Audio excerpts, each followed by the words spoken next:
I love you, Patty Jenkins.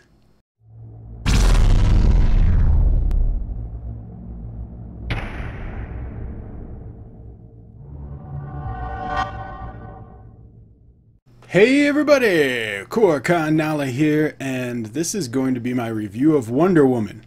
But first I want to let you know what I thought when I came right out of the theater. I was thinking,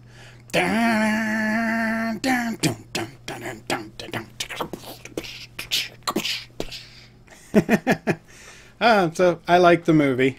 But this is directed by Patty Jenkins, who did an awesome job. I love you, Patty Jenkins. And it's starring Gal Gadot and Chris Pine. The music was done by Rupert Gregson Williams, but the theme song that we all love was done by Hans Zimmer, who also worked with Junkie XL on Batman v Superman, which is where they made the Wonder Woman theme song. And I love that theme song. It's stuck in my head now. But there were parts of the song when I was listening to the end credits that felt like Mad Max Fury Road. And so I was looking up some information, and it turns out that Junkie XL did the music for Mad Max Fury Road. And then he worked on Man of Steel, and then worked with Hans Zimmer on Batman v Superman. So it makes sense of why it had that Mad Max feel to it at certain parts of the songs. This is an origin story of Diana, princess of the Amazons, and how she became Wonder Woman. It's taking place during World War I, and she has to stop Ares, the god of war. Now, in the comic books, Wonder Woman took place in World War II, and it kind of makes sense of why they used World War I instead of World War II. Even though it's not 100% true to the comic books, I think it was a good choice that they went with World War I. Connie Nelson and Robin Wright did a good job of setting the tone and establishing the world of Themyscira. And I liked seeing Robin Wright in the movie because she's in one of my favorite movies of all time, which is The Princess Bride. And it's cool to see her go from The Princess Bride to Warrior Amazon. I loved it. All of the characters were well grounded with excellent characterization. No one was campy. They felt and acted like real people. This made it very easy to accept the world. Even the character of Etta, who was played by Lucy Davis, she was grounded as well. Her character was used for some comic relief, but not in a distractingly silly way. She gave levity to her scenes without being campy.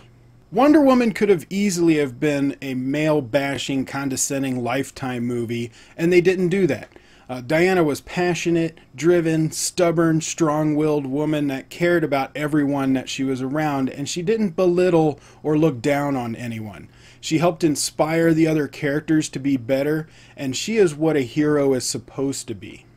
Ares was a good villain choice for this film. Without getting into any spoilers, the way they utilized him in the story allowed for a maximum amount of characterization for all of our principal characters without minimalizing the villain to make up for it. Gal Gadot is Wonder Woman. She's not just a gorgeous woman that fit into the costume. She was able to transcend her beauty and give us a character with personality that we cared about. Chris Pine was also good as Steve Trevor, and their characters' chemistry was very well done. They complemented each other. The story had a comfortable flow with smooth character arcs. It didn't feel like there were any parts that dragged or jumped. It moved at a pleasant pace and allowed the viewers to just enjoy the ride. The large action set pieces were grand and shot very well. The fight scenes were stylized and matched a comic book feel without being cheesy. However, about a third of the fight scenes had too many edits. At least the camera was pulled back to a mid-range and it was kept stable, so there wasn't any shaky cam. So we could see what was happening and it wasn't too distracting.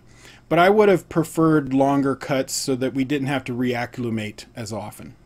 For those of you that have seen some of my other reviews, I love period pieces.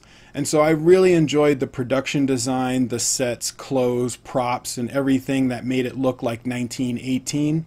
And on the fantasy side, when they were at Themyscira, I really loved the production design and the location shots were beautiful.